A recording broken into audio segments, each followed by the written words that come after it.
tôi đã nhịp lên lên là không biết qua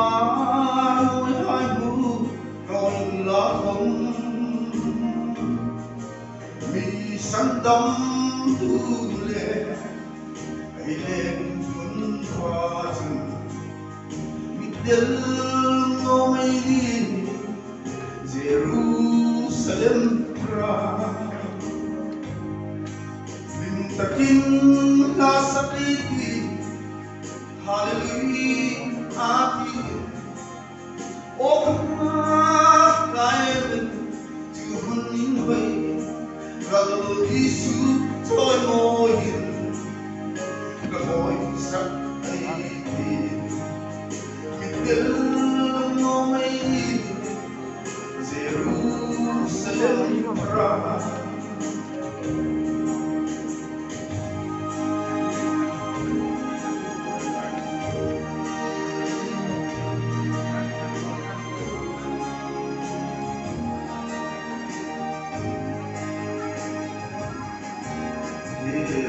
vai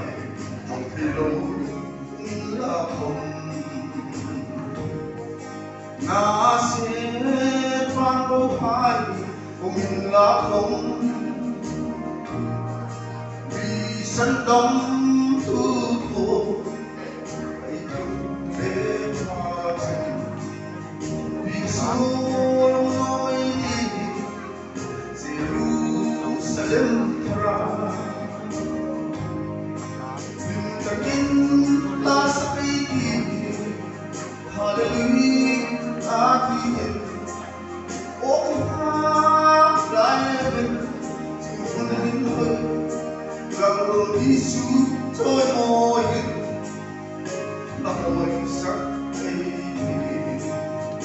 isu moy Jerusalem tra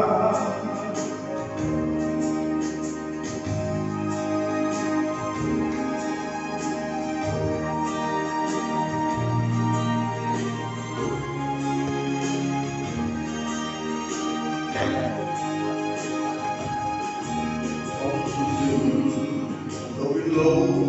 cũng là không hãy nghe đi xa nhìn và rừng mà đi về với xa hai bên hãy nhìn thuốc pha rừng không tin nó nào có đen hãy nó